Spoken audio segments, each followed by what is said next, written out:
You and Rafe broke the cycle of bad parenting, and I was like, thanks, Dad. For decades, Paul Newman represented something rare in Hollywood.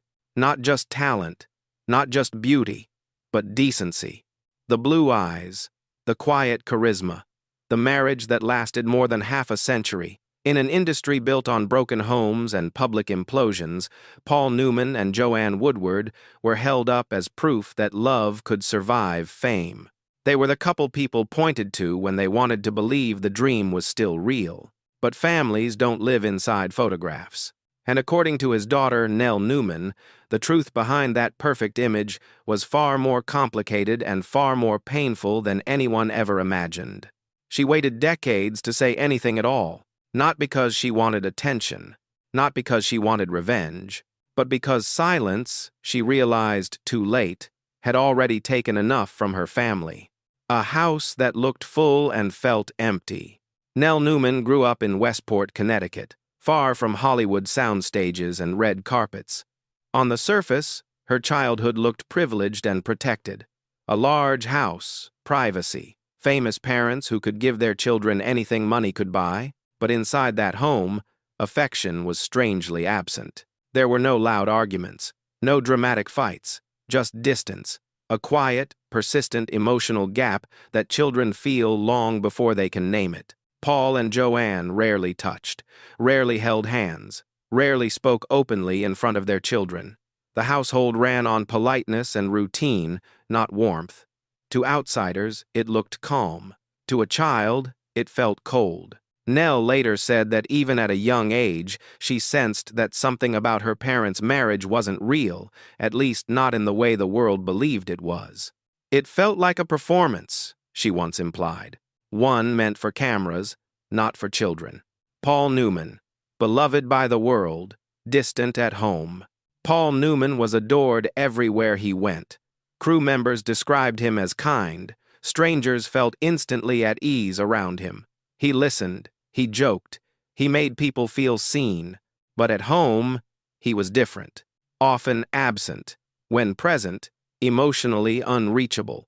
He traveled constantly for films, charity events, and racing. Phone calls came late at night. His attention seemed focused somewhere else, somewhere his children couldn't follow. Nell recalled that Paul was not cruel. He wasn't violent. He wasn't explosive. He was simply unavailable. And that kind of absence cuts quietly. Children don't need perfect parents. They need honesty. They need reassurance. They need to know where they stand. What they sense but cannot understand becomes anxiety, then confusion, then resentment. Paul Newman gave the world his warmth. His family, it seemed, received the leftovers. Joanne Woodward, strength, built on silence. Joanne Woodward carried herself with dignity. She was intelligent, accomplished, and deeply respected. But behind closed doors, she lived with a kind of loneliness few people noticed. According to Nell, her mother coped by retreating inward. She avoided confrontation, avoided naming what everyone could feel but no one would say out loud. Medication helped her sleep, silence helped her survive. One memory stayed with Nell for years. A conversation, or rather, a half-conversation, where Joanne hinted that not all marriages are built on the kind of love people assume. That sometimes, appearances are maintained, because the alternative would destroy too many lives at once. It wasn't a confession. It was a warning. Hollywood, especially in earlier decades, had rules. Some truths could not exist publicly. Some questions could not be answered honestly, not without consequences. Joanne chose endurance over disruption, and her children paid the emotional price. The moment childhood innocence cracked. For Nell, the illusion finally shattered in small, unsettling pieces rather than one dramatic revelation. A photograph that didn't make sense. A letter that felt too intimate to be dismissed. A name repeated with unfamiliar warmth. Nothing explicit, nothing definitive. But children don't need full explanations to feel deception. They need consistency. And what Nell saw didn't match what she'd been told her entire life. The realization didn't come with anger at first. It came with confusion. With the quiet question, children are afraid to ask. If the story isn't true, then what else isn't? No one answered. Scott Newman, the child who asked too many questions. If Nell learned to survive through observation and restraint, her older brother Scott did the opposite. Scott was sensitive, curious, restless. He felt the contradictions in the household more sharply, and he refused to ignore them. At school, he was teased. Whispers followed him. Rumors about his father's private life reached places they should never have reached. Scott wanted answers. Who was their father, really? Why did he feel closer to strangers than to his own children? Why did the house feel like a stage set after the audience left? Those questions made adults uncomfortable. Instead of answers, Scott encountered avoidance, dismissal, emotional distance that mirrored what he already felt at home. Without grounding, without reassurance, he drifted toward anger and self-destruction. Drugs entered his life not as rebellion, but as relief. In 1978, Scott Newman died of a drug overdose at just 28 years old. The official explanation was addiction. The deeper truth was abandonment, emotional, not physical. Nell later said something that stopped many listeners cold. Scott didn't die because he used drugs. He died because no one ever told him the truth he was asking for. Grief that didn't heal it hardened.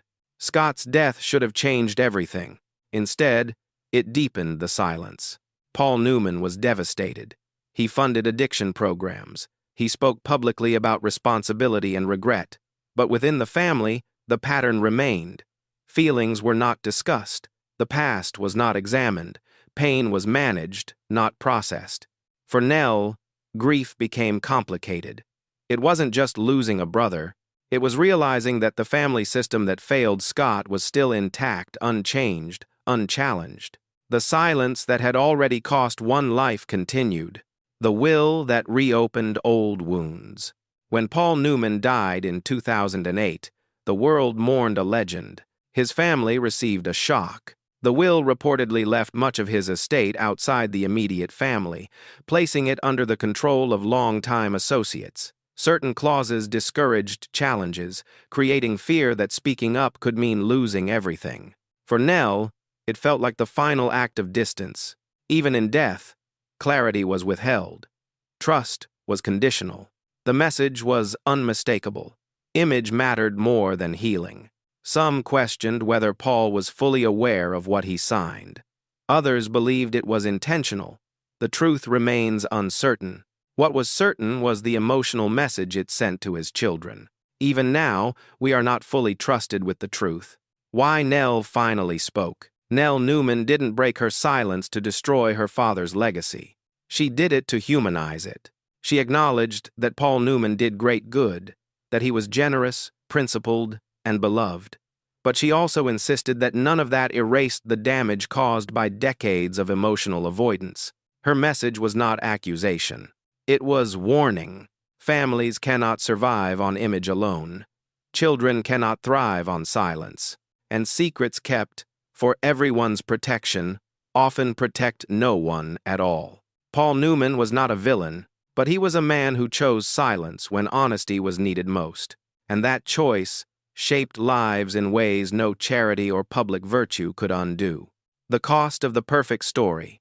Hollywood loves clean narratives, heroes, marriages that last, families that look unbreakable. But real families are messy, and pretending otherwise comes at a price. Nell Newman's story reminds us that emotional truth matters more than public admiration. That children don't need perfect parents, they need present ones, honest ones. The most dangerous lies are not spoken loudly. They are lived quietly. A final reflection. Paul Newman will always be remembered as a great actor, a generous man, a symbol of integrity in an industry rarely known for it. His blue eyes, quiet charisma, and decades-long marriage became proof that fame didn't have to corrupt a soul. For millions, he represented the best version of Hollywood, talented, principled, and enduring. But thanks to his daughter's voice, another layer of that story now exists. Not to erase who he was, but to complete the picture. In her honesty, Paul Newman becomes something far more recognizable than a legend. He becomes human, a man capable of deep kindness and deep avoidance. A man who gave the world his warmth while struggling to give the same presence to the people closest to him.